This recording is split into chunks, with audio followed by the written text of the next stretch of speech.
petróleo, a eso nos referimos, tiene aristas, pero también tiene cosas muy positivas y creo que las positivas le ganan a las aristas. ¿En qué sentido? Muy sencillo, lo que nos está mandando el señor presidente al Congreso es una iniciativa en la que ya se habla muy concretamente de toda la cadena de producción de petróleo hasta el tema de las gasolinas, que ha sido un tema en este sexenio muy, por decirlo de alguna manera, espinoso.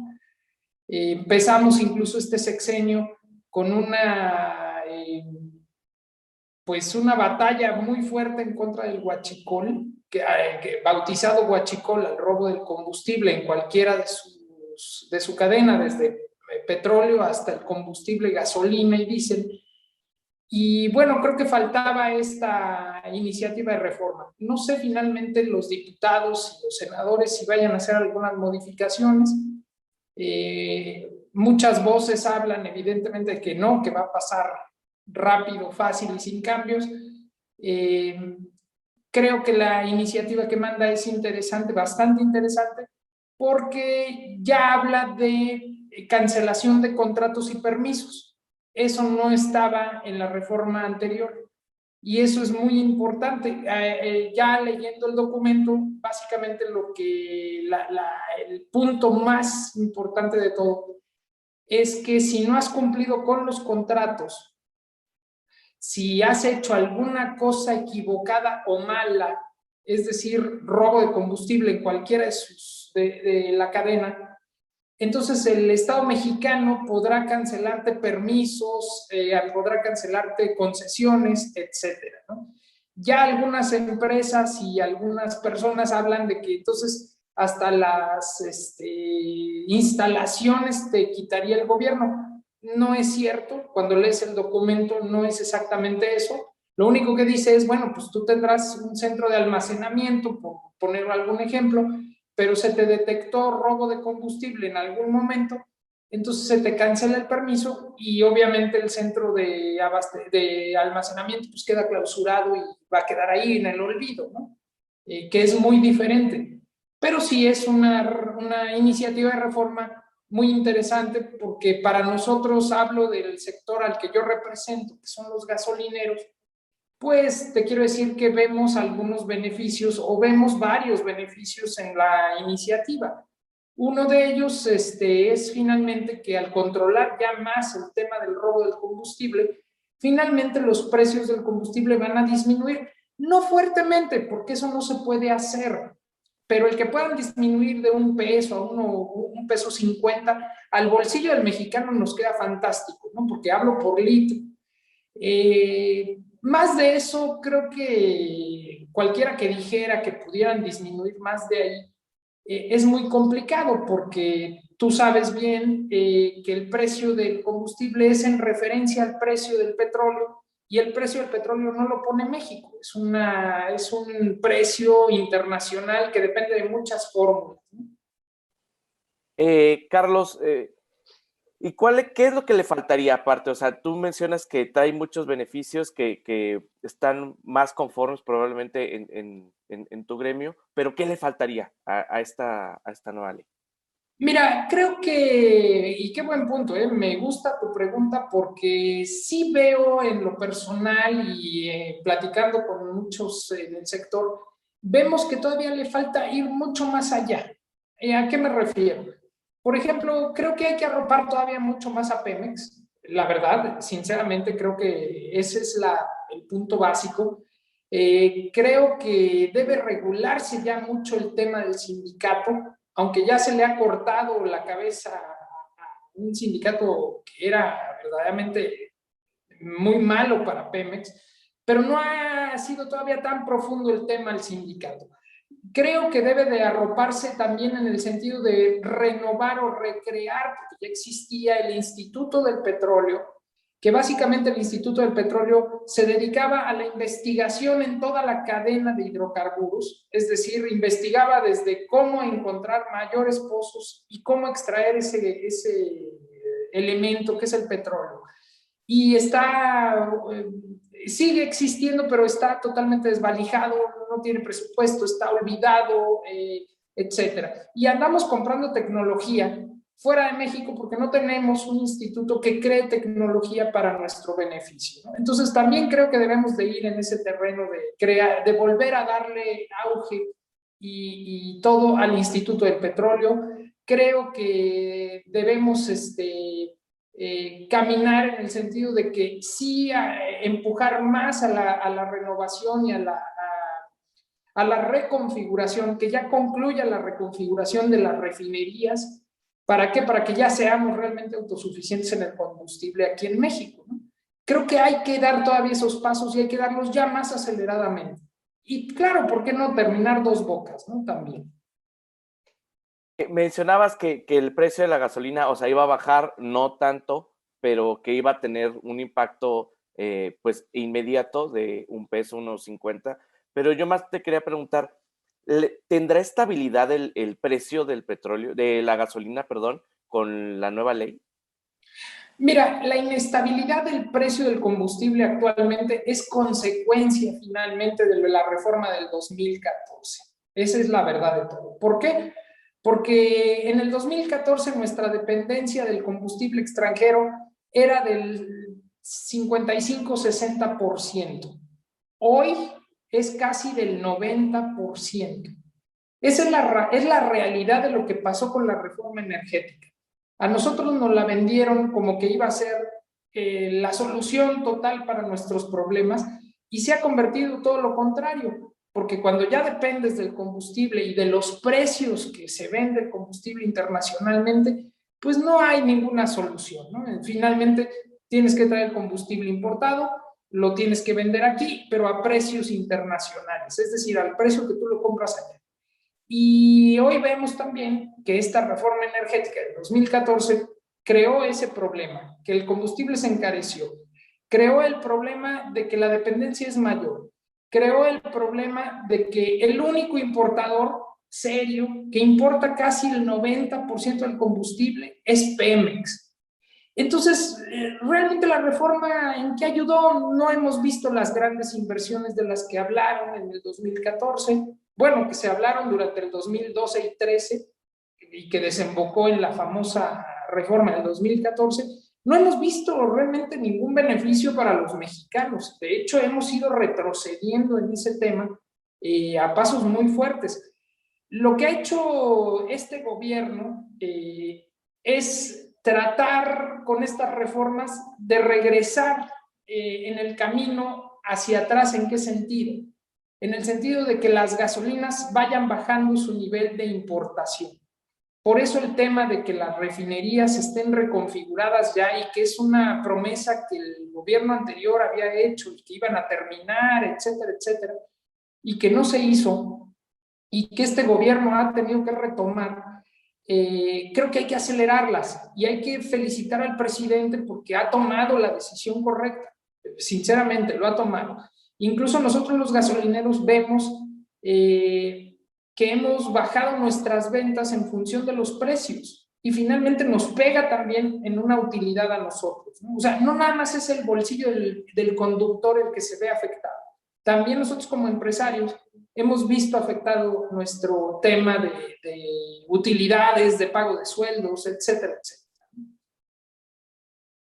etcétera. Mencionas que, bueno, que yo te quería preguntar, el gremio, ustedes como gremio, hablabas de que había que rescatar Pemex, que está bien que se trate de rescatar Pemex, pero ustedes como gremio estarán vigilando lo que se haga con el dinero para rescatar Pemex, porque sabemos que es mucho, mucho dinero y que se tiene que usar precisamente para eso. Y probablemente no haya tanta confianza en la gente que está manejando Pemex en este momento como Bartlett. ¿Ustedes como gremio estarán vigilando lo que se haga con ese dinero para rescatar a Pemex?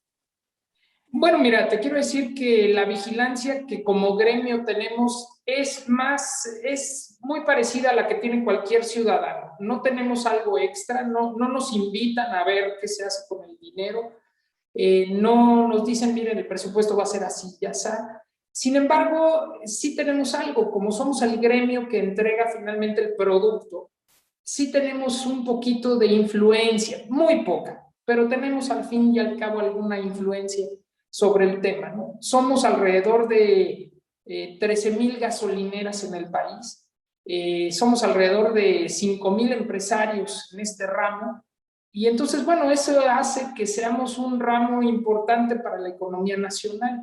Sin embargo, también te quiero decir que no estamos tan unidos como empresarios gasolineros, estamos más bien fraccionados y eso no nos permite ser tan fuertes en este tema que tú me indicas. Pero finalmente creo que el poder influir en algo ayuda, ¿no? Y sí, ahí sí creo que yo invitaría a todos a que se involucren muchísimo en este tema, tengan o no tengan que ver con la cadena de producción de hidrocarburos. Una última, y yo creo que también es algo que la gente está en boca de todos, y más por esta ley o por todo lo que ha estado queriendo hacer el presidente con esta ley, las energías renovables, ¿no? Ustedes como gremio, como personas que venden gasolina derivado de petróleo y que sabemos que todo esto se está acabando o se está empezando a acabar en economías de primer mundo como en Europa, ¿a dónde van o qué piensan de las energías renovables? Mira, primero que nada, creo que el ejemplo que ponen todos, Europa, América, es un ejemplo muy desafortunado, ¿no? La verdad es que Europa se cuece aparte en esa área. ¿En qué sentido? Tienen muy poco, digamos, energía que ellos hablan, energía no renovable o de carbono, que es el petróleo, etcétera. Entonces ellos tienen su propia batalla, ¿no? Y su propia batalla es en el sentido de no tenemos petróleo, no podemos producir combustibles, tenemos que buscar otras áreas, ¿no? Personalmente creo que Europa sí trata de alguna manera de disminuir en la mayor posibilidad que le da este tema de tener combustibles de carbono, como el petróleo. No lo tienen y tienen que bajar los costos de este tipo de energías, porque pues tú lo sabes bien, Europa es muy caro en el tema de energía. Y hablo muy caro en energía eléctrica, porque finalmente se produce también con petróleo, una muy buena parte, y también la de los autos, finalmente. Entonces, ellos buscan, al igual que Japón, voy a poner ese ejemplo, igual que China, porque tampoco no tiene el combustible, están buscando rápidamente temas que van con disminuir muy rápidamente el tema del uso del petróleo para esto. Pero lo que sí es cierto es que no lo están consiguiendo. Lo único que están consiguiendo es sacar autos de las ciudades a combustible de gasolina, los están volviendo híbridos o eléctricos, y entonces en las ciudades ya no se ve la contaminación, pero la están trasladando a otras áreas, a donde se genera la electricidad, con lo mismo que lo hacemos en América, combustóleo, diésel, etcétera. Entonces solo trasladan en este momento el tema de la contaminación a otras áreas, pero no la eliminan. Ahora, te quiero decir que el tema eólico, el toma de fotoceldas solares, lo usan, sí es cierto, pero no es fundamental en la economía europea. Esa es una falla que se tiene.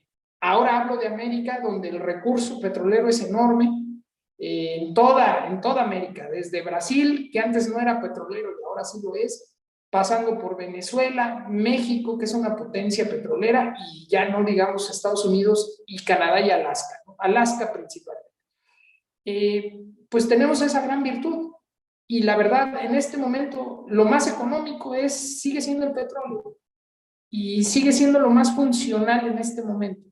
No, la energía eólica y las fotoceldas son algo importante, pero también tienen su gran contaminación, de otro tipo, pero gran contaminación que daña al ser humano y podría decirse que a lo mejor lo daña más que incluso la quema de petróleo, ¿no? Entonces, creo que para allá faltan todavía muchos años y mucha tecnología por descubrir para poder caminar hacia allá. Y te quiero decir que el petróleo, bueno, pues ese es otro de los datos que me llama mucho la atención. Lo quieren asociar solo a los automóviles. Y esa es una cosa que no es así. Entonces, si tú vas a cualquier lugar, el simple hecho de que estás teniendo algo de plástico en tu mano, pues viene del petróleo, ¿no? Entonces, creo que quieren satanizar a algo que es muy bueno, pero que solo hay que buscar una tecnología mayor para que contamine menos. Y se ha ido haciendo eso, ¿no? También es verdad, es un elemento que se va a acabar en algún momento, pero hasta hoy está probado que con el consumo que tiene el ser humano, pues tendríamos tal vez petróleo para 200 años todavía. Y bueno, pues eso superaría a nuestras generaciones. Pues bueno, Carlos, muchas gracias. No sé si quieras algo que decirle al auditorio de MC Noticias antes de irnos. Claro que sí. Bueno, mira, para cerrar ya el tema, la realidad es que nosotros como empresarios gasolineros estamos atendiendo muchas situaciones, entre ellas una de las cuales es con el tema de Hacienda, por ejemplo, que ahorita en este momento es un tema que está pegando mucho, no se escucha tanto, pero está pegando mucho porque en el año 2020, este año que pasó de la pandemia, la Secretaría de Hacienda hizo muchos movimientos extraños con respecto a auditorías, con respecto a cobros excesivos, etcétera, etcétera, no revisar facturas.